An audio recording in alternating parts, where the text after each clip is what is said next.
Ever wonder why so many players shove all in with 7-4 offsuit like it's pocket aces? Theater poker is partially to blame. Hi, I'm Terry Wood, and when I say theater poker, I'm talking about shows like Poker After Dark, Hustler Casino Live, and even those flashy WSOP highlight reels.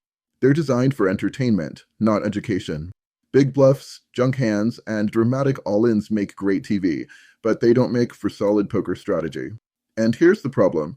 Too many players watch those shows, copy what they see, and bring it straight into the poker room.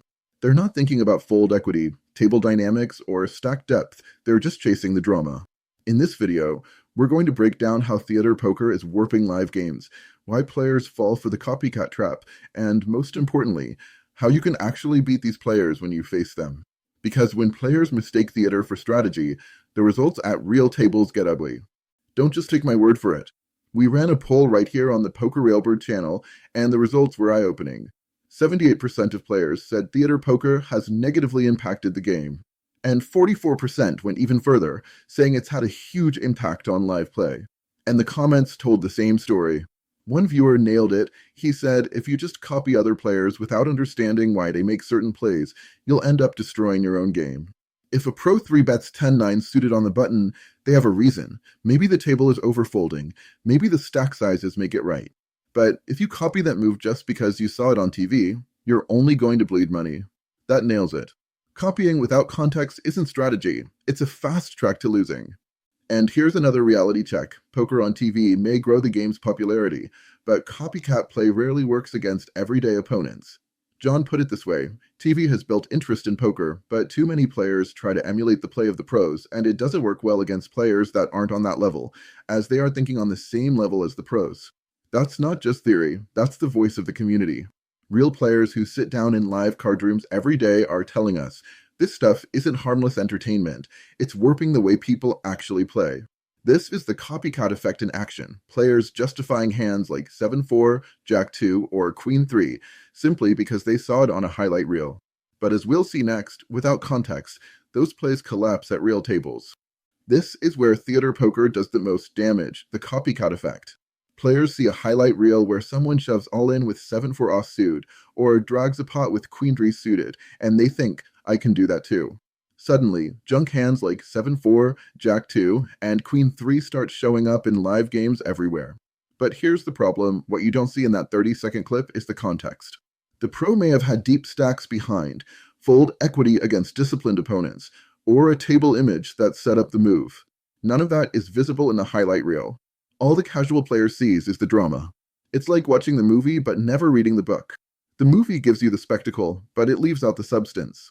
Real poker knowledge doesn't come from spoon-fed drama, it comes from doing the study, grinding through the math, and learning how psychology and table dynamics interact in real time. So why are players so quick to believe that these junk hand bluffs are smart plays? It comes down to psychology and the way we're wired to trust what we see on a screen. Let's talk about why so many players fall for theater poker. First is the illusion of mastery. They think watching Phil Ivey shove with 7-4 offsuit means they now understand the move. But seeing does not equal understanding. Then comes glamour bias. Big pots and wild bluffs are exciting, while patience and discipline don't make for good TV. Viewers start craving action instead of sound play. And here's the big one, the star effect. If Phil Ivey or Helmuth pulls off a big bluff, it's genius. But if Peggy Sue in seat 7 tries it, she's a donkey. That's starstruck syndrome. We elevate celebrity moves to gospel truth. Psychology backs this up. Research shows we're wired to trust authority figures more than evidence itself. Celebrities hold even more sway. Studies prove their behaviors trigger imitation and social identity. And because of parasocial interaction, viewers feel like they know these pros, so when they bluff junk hands, fans mimic them without question. In other words, our brains are being tricked by psychology into copying moves that were never designed for us in the first place. And finally, we can't ignore conditioning. We're wired to accept what we see in media as truth. If it's on network news, it must be true. That same bias has crept into poker. People trust the highlight reel more than their own critical reasoning. And when that trust gets carried into live games, the consequences are predictable. Looser tables, more multi-way pots, and chaos that disciplined players have to navigate. So what happens when theater poker leaks into the real world? First, loose passive games get even looser. Players see junk hands on TV, and suddenly every pot has 6 limpers. That kills the expected value for disciplined players who rely on ranges and patience. Next, we see multi-way pots everywhere. And here's the math. The more opponents in a hand, the lower your equity. Bluffs that might work heads-up collapse against 3 or 4 callers. Variance skyrockets, and what used to be strategy turns into chaos.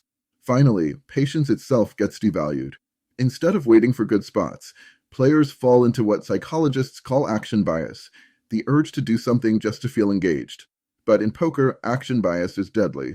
At that point, poker stops being a strategy game.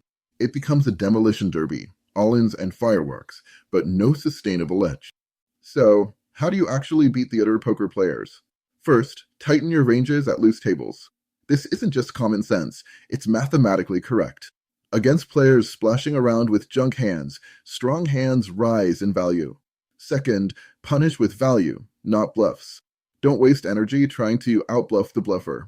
That's their game, and it's built on chaos. Instead, let them donate chips when they chase garbage into your made hands. Third, remember the anchor principle. Discipline beats drama. Theater players are chasing fireworks. You're chasing long-term profit. The player who sticks to math, psychology, and discipline wins when the dust settles. Loose games can feel wild, and they can be the easiest to beat if you stick to tight, late position ranges, bet your value hands hard, pick your spots, and stay mathematically sound. If you don't, the variance in loose pools will eat you alive.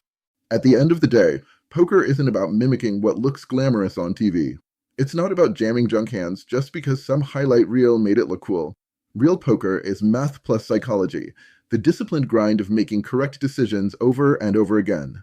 That's where long-term profit comes from, not theater. I'd love to hear from you. Has theater poker helped the game, or hurt it? What do you see at the tables? If you found this video valuable, hit that like button, share it with a fellow player, and subscribe for more strategy that cuts through the hype. And for in-depth strategy beyond the highlight reels, read the full article, Poker and Copycat Play, Why Entertainment is Killing Real Poker. I have placed the link in the description below. Thanks for watching. I'm Terry Wood from PokerRailbird.com, and I'll see you at the tables.